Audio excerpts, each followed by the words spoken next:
Karibu katika episode ya 6 recap yetu. Kama bado hujatazama episode ya 5, basi hakikisha unagusa alama ya pop up inayotokeza juu kabisa upande wa kulia mwa screen wako ili tuweze kwenda pamoja. Malkia alikwenda kumtembelea Hua Jin, na ukumbuke kwamba Hua Jin ana mahusiano ya karibu sana na mfalme. Sasa Malkia alimletea zawadi ya mishale, lakini pia Malkia akasema kwamba hata mfalme na yeye pia nimempelekea zawadi yake. Kumbuka walishaweza kumuona mfalme akiwa amemdaka bidada wakati ule ameanguka katika lile eneo la hukumu. Kwa hiyo Malkia ameshaanza kushtuka kwamba lazima kutakuwa kuna jambo la siri linaloendelea baina ya hawa watu wawili. Huku upande wa pili tunaonyeshwa Mwamba Byongyang, Mwamba anayempenda sana Malkia yule bidada ambaye ni Brown kutokea katika dunia ya sasa. Alikuwa anawaza sana, inaonekana kuna maneno anayakumbuka ambayo alikuwa ameambiwa na bidada Brown. Sasa anayawaza maneno hayo huku akiwa mbele yake yuko na mfalme. Ukweli ni kwamba Mwamba Byongyang anamchukia sana mfalme kwa kitendo cha kwanza kumuoa mwanamke ambaye anampenda na kumnyima uhuru. Kitendo cha pili ni kwamba Mwamba tu kiufupi ni kwamba hauelewi kabisa ufalme huu. Na jamaa kumbuka ni bilionea, ni mtu mwenye pesa zake. Sasa siku ya leo akamsema mfalme mbele ya kikao cha watu wote. Watu wote walishtuka namna ambavyo Byongyang anaongea na mfalme, lakini mfalme wala hakushtuka. Yeye alikuwa anaongea kawaida tu. Lakini ukweli ni kwamba mfalme hauamini kabisa uongozi wake, kwani ana mashaka na viongozi wake wengi sana kwamba wanajihusisha na matukio ya rushwa, akiwemo kiongozi mkuu wa jeshi. Lakini huku upande wa pili tunaonyeshwa bidada Brown akiwa anajipatia msosi, na wakati huo bidada alikuwa yuko na msaidizi wake, kwa maana ya yule kijakazi wake. Lakini huku ndani katika ufalme mjadala umekuwa mkubwa sana, wakawa wanazungumza kwamba alafu inawezekanaje Malkia alijitupia katika bwawa, au inaonekana kuna matukio mengine yanayoendelea ndani ya ufalme sio mazuri. Lakini mfalme aliwanyamazisha wote, akasema watulie wakati huo. Alafu mfalme akawaka sana pale, akiwatuliza na kuambia kwamba wanavuka mipaka kila wakati, wanaongea tu mbele yake. Lakini Mwamba Byongyang baada ya kikao moja kwa moja akawa anamfuata bidada Brown. Kumbuka anampenda sana, lakini kabla hajaongea chochote mfalme akatokea, na mfalme akamwambia Mwamba Byongyang pale pale kwamba usimfuatefuate Malkia wangu tafadhali, nitakwenda kumlinda mimi mwenyewe, ninatosha sana kumlinda Malkia wangu. Sio kwa sababu nilikuacha juzi uweze kumbeba ninamaanisha kwamba ni miliki yako, huyu bado ni miliki yangu na hauruhusiwi hata kumgusa. Hasa bidada Brown haelewi hawa watu wawili kwa nini wanabishana. Kitu ambacho hakumbuki ni kwamba hajui kwamba huyu Byongyang alikuwaga ni mpenzi wake kabla. Sasa akauliza, nyie mnagombana nini? Kwani kuna shida gani? Lakini Byongyang akataka kuongea private na mfalme watoke nje kidogo, ila mfalme akabakia pale kwa bidada Brown na akaanza kumwambia kwamba unajua kwamba mimi nakupenda na usimsikilize mtu yeyote tofauti na mimi. Kisha mfalme akapiga magoti akamkabidhi bidada kipindi cha nywele alichokuwa amekiangusha kipindi kile anajitupia katika maji. Lakini bidada hakutaka kabisa kumwelewa mfalme, alikuwa anaomba nafasi ya kueleza upendo wake vizuri. Sasa bidada akabaki anashangaa, mpaka umenioa tena unielezee upendo wangu? Ina maana kuna matukio ulikuwa unanifanyia kabla sijaingia ndani ya mwili huu? Akawa amekimbia kutokea katika hilo eneo. Hasa Mwamba Byongyang kitendo cha kuona kwamba hawa wawili wanagombana alifurahi sana, kwa sababu anaamini kabisa bidada hampendi mfalme. Mfalme alipotoka nje akamuonya Byongyang kwamba usiguse katika himaya yangu na wala usisubutu kumkaribia Malkia, na kuonya na nakutahadharisha vibaya mno. Baadaye tunamwona bidada Brown akiwa ameenda kumtembelea Malkia mkuu na kwenda kuongea naye, lakini Malkia wakati huo alikuwa amekaa na waziri mkuu katika hii serikali. Akamuomba sana huyu Malkia Dowager aweze kufanya event fulani hivi cha kuwapatia watu zawadi, na kuna kitu kipi ambacho anataka kianzishe ndani ya ufalme. Akawa ameruhusiwa. Habari zilitapakaa sana hapa katika ufalme, kwani aliwaagiza watu wengi sana kuweza kuzisambaza habari hizo, kwani kuna event nzuri sana anataka kuianzisha. Ni bidada Brown, sijui ana mpango gani.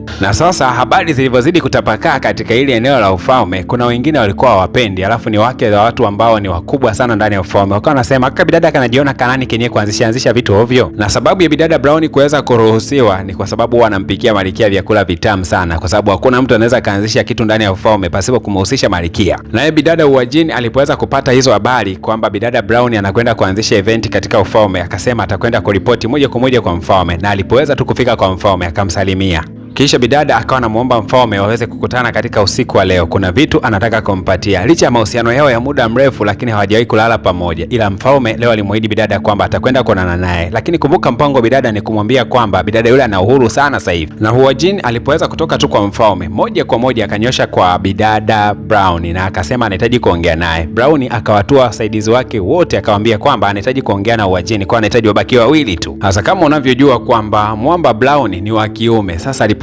bidada Hua Jin huwa anakapendaga sana, akaanza kuongea naye pale kwa aibu, akasema unajua siku ile mbele ya Malkia ulitakiwa uwawe wewe, kwa hiyo mimi ndio nikawa nimeweza kukutetea na kuongea uongo kwa sababu nakupenda. Hasa bidada Hua Jin akasema hivi, unajua kwamba leo nitakwenda kulala na mfalme nyakati za usiku? Bidada Brown ambaye ndio mke wa mfalme alipigwa na butwaa, akabaki anajiuliza Hua Jin ana ujasiri gani wa kuniambia kwamba leo anakwenda kulala na mfalme, tena ananiambia mbele ya macho makavu kabisa. Hasa kiuhalisia ni kwamba bidada amepata wivu, kwa sababu yeye kiuhalisia ni mwanaume anaitwa Brown. Brown. Hasa huku upande wa pili Mwamba Byung-eun anayempenda sana bidada Brown, sasa yeye alikuwa anaendelea na kikao chake. Katika hichi kikao chake alikuwa anafanya kikao na watu fani maarufu sana katika nchi ile, walikuwa hawajamuelewa kabisa hoja yake. Wakawa wanaondoka kwa hasira na kusema kwamba haiwezekaniki bana, watuletea mada gani za kijinga hizo. Lakini wakati mmoja wao anaondoka akarushiwa kisu, hapa akaambiwa kwamba kama ukiendelea kupiga hatua basi nitakuja nikurushie upanga hivyo hivyo. Na hii ilikuwa ni tafsiri kwamba kama ukiendelea kunipuuza mawazo yangu nitakuwa. Wazee wawili wenyewe wakajikuta wamekaa tu kando waanze kumsikiliza Mwamba Byung-eun ana wazo gani. Na Mwamba alitoa barua kwamba hii barua inatakiwa kutumika kuhakikisha kwamba tunakwenda kumtenganisha mfalme pamoja na bidada Brown. Inatakiwa ifanyike bana. Wazee wakabidi kukubali tu. Lakini taarifa zikamfikia mlinzi mwaminifu kabisa wa mfalme akisema kwamba kuna mpango asili wa kukutenganisha kati yako wewe na Malkia. Ila mfalme akasema mpango huo ni mzuri sana tu.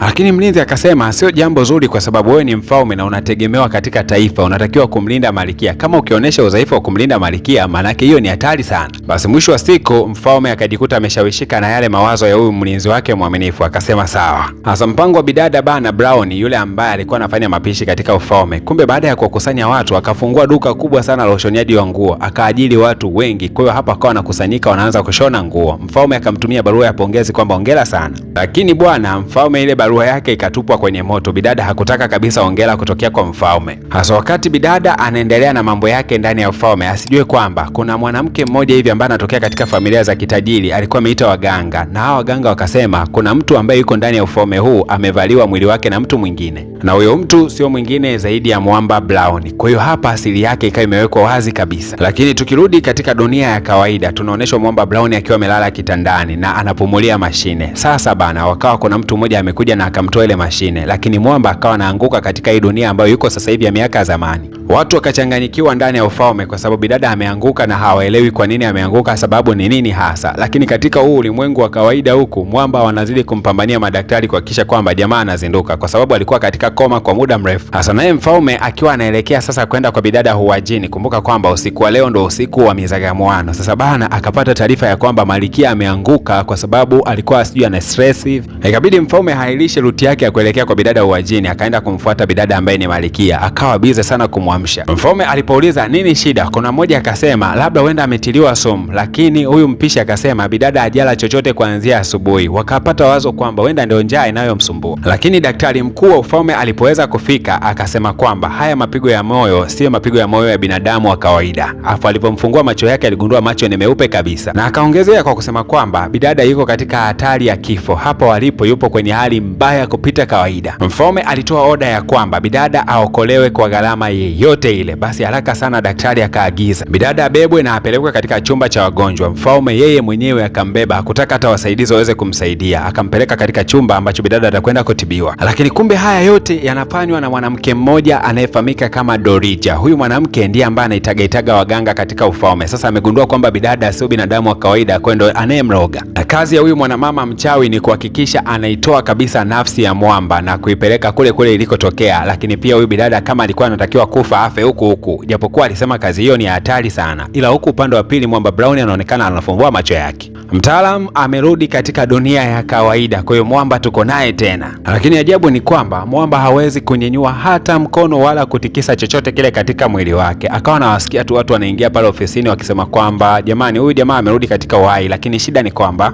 hatoweza kuongea chochote kile wala kufanya chochote kile katika maisha yake. Haraka sana wakaingia pale maaskari wawili wakasema huyu mjinga huyu ndo alimtilia rais ndoano, anatakiwa kukamatwa. Lakini akaambiwa kwamba hali yake ni mbaya. Huyu mshikaji aliogopa sana, lakini ghafla tu akajikuta ameogopa. Sasa ile hofu yake ikamsababisha kuja kuzinduka tena upande wa pili huku kama mwanamke katika ufalme. Na bidada anaamka tu haraka sana akamkaba daktari, kwa sababu daktari alikuwa amemchoma na vipini fulani hapo yeye havielewi. Kumbuka yeye hajazaliwa miaka ya zamani. Kumbe hii ndio namna ya kutibia watu kipindi cha zamani. Sasa alipoweza kumuona mfalme ndo kidogo bidada akapoa. Alafu sekunde hiyo hiyo bidada akawa amezimia tena. Daktari akatoa ripoti kwamba bidada alikuwa amefariki kwa muda mfupi. Bwana unadhani nini ambacho ambacho kitakwenda kujiri. Hebu kabla hujagusa alama ya kuondoka, hakikisha unasikiliza tangazo hili hapa. Kama umekuwa na ndoto ama kipaji cha kuigiza kwa muda mrefu sana na umekosa mahali sahihi kwa wewe kuweza kuonyesha kipaji chako, basi PVP Media Bongo wanakukaribisha sana kujiunga na kundi lao la sanaa, ambapo ndo kwanza idadi ya watu inazidi kukusanywa ili kuweza kushiriki katika filamu kubwa sana ambayo itakwenda kuanza hivi karibuni,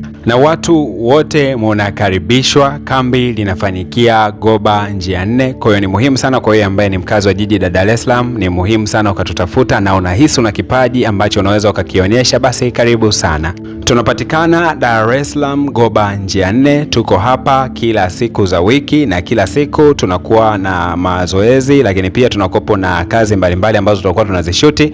Nikukaribishe wewe ambaye unatamani kujiunga nasi, karibu sana. Namba zetu za simu kama unavyoweza kuziona katika skrini yako, 0622113984, umri wowote ule isipokuwa watoto wadogo. Karibuni sana, kwani nafasi ni chache.